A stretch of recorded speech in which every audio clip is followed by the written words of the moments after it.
Good to see you again on our channel. Notable 80s artists like Michael Jackson, Prince, and Madonna are joined by the surprise pop success Phil Collins, whose music defined an era. Collins' meteoric rise to fame is as astounding as his early career as Genesis' powerful drummer and his many top-charting solo singles, such as In the Air Tonight and Saw Studio. But behind all the glitter is a narrative that no one knows the details of. Phil Collins has had a fascinating and complex life, both professionally and personally. As a public figure for more than 50 years as a drummer, singer, and actor, Collins just revealed something that had been kept hidden for a long time. I don't know, but come along with us as we reveal the story's surprising truth and the mystery surrounding Phil Collins' life. Did you know that Phil Collins had a successful acting career before he became famous for his music? The young Phil Collins got his start in the West End of London through his mother, who was a theatrical agent. Even though he was just 13 years old, he beat out 100 other applicants to play the role of the cunning Dodger in the smash musical Oliver. Are you able to fathom that? However, his time on stage reached a plateau as adolescence arrived. He had to step down from performing since his voice literally croaked. However, Phil's acting exploits extended beyond the theater. Both A Hard Day's Night and Chitty Chitty Bang Bang featured him briefly, if not entirely. The question of why you have never seen him there has always baffled you. So he wasn't good enough for either. In one, his scene vanished due to an assist bandage on his head. In the other, he was in but ultimately left out of the film. But Phil kept at it. And in Calamity the Cow, he played a young farm boy who raises a champion cow. This was his big break into film. Phil Collins had a very eventful early career, performing on Broadway and in a few short films. The story of Phil Collins and Genesis is a rock and roll fairy tale, albeit an unexpected one. Think about this. In 1970, Genesis, a band well on their way to stardom, needed a new drummer. This wasn't going to be your average audition, and neither was the band. The unusual location of the auditions, the quaint farmhouse, which belonged to Peter Gabriel's parents, defies description. Guess who turned up early when the drummers were playing their hearts out on the patio? Phil Collins, please. The exciting part begins now. While his fellow drummers anxiously awaited their cue, Phil relaxed by the pool. Indeed, a swim was conducted before to the audition, but it was no ordinary swim. As he drifted through space, the audition pieces resounded around him. Phil wasn't merely revitalized after his swim when he took the field. He had a perfect game plan. It was quite an event. Of course, he was perfect throughout the audition. In 1975, the band's legendary lead singer Peter Gabriel departed, leaving behind his signature theatrical outfits and deep vocals. Genesis was also at a turning point. Is it possible to picture Genesis without lead singers? It nearly came to pass. Big stars were auditioned in their quest for a new lead singer, but none of them proved to be a good fit. And no one could have predicted that. All along, the solution was in front of us. With some reluctance, their drummer Phil Collins took the stage.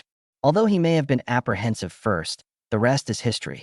Moving from behind the drums to center stage, Phil Collins assumed the role of Genesis vocalist, reviving the band from the brink of disbandment. Who could have predicted that the drummer, out for a leisurely swim, would end up fronting one of the most iconic rock bands of all time? A thread running through the fabric of 1970s British rock aristocracy was Phil Collins, who not only dined with Genesis, but also mingled with icons like The Who. Collins had the opportunity to change the entire rock scene, though it's hard to fathom now. Collins offered to replace Keith Moon, the renowned drummer for The Who, after his untimely death in 1978. Townsend and Collins were already acquaintances. Envision Phil Collins pounding out Who drum beats. Unfortunately, Townsend had already taken the position. It does lend a spicy twist to rock history to know that Collins was ready to jump ship from Genesis for The Who, though. Moving on to the 1980s, Phil Collins appeared to possess the Midas touch during that decade. He was a chart-topping solo artist in addition to his prolific output with Genesis. As a solo performer, Phil had an incredible 18 top 40 singles between 1980 and 1994, with 6 of them reaching #1. With singles like Invisible Touch topping the charts, Genesis was also very much present. Collins accomplished all of this without ever departing from Genesis, which is quite astounding. Even though many lead singers of his time went solo for good, he remained faithful. However, Phil Collins' abilities extended beyond his own endeavors. He played drums for a lot of famous people, like Robert Plant and Fred Lyngstad of ABBA, among many others. Collins was involved in more pies than you may expect, from laying down drum tracks to creating songs. Still, he managed to keep Genesis at the top despite all that was going on in the group, and he became famous all over the world. In the soaring realm of pop and rock, who else can lay claim to such an accomplishment? There was more to Phil Collins than the music scene. He had a profound impact on its core. Both Phil Collins's musical variety and the tremendous difficulty of such high-profile collaborations are on full display with his participation in the renowned Live Aid event. As 1985 came to a close, Collins was performing both alone in London and, in a surprising twist of fate, in Philadelphia with the legendary members of Led Zeppelin. What should have been a thrilling return for Zeppelin became infamous for its weak execution during this portion of the show. Collins admittedly felt out of place, like a square peg trying to fit into a round hole, as he discussed his involvement. Regardless, his Live Aid performance was a remarkable demonstration of his dedication to humanitarian causes on a global scale. Throughout his career, Collins attempted acting in addition to his musical endeavors, with mixed results. In his cinematic debut, he played the part of the actual train thief Buster Edwards in The Picture Buster. Perhaps as a result of its humorous take on serious criminal acts, the picture bombed at the box office and became embroiled in controversy. This, along with his roles in films like Hook and Frauds, reveals a side of Collins that was not afraid to try new things, even when others had different reactions to his work.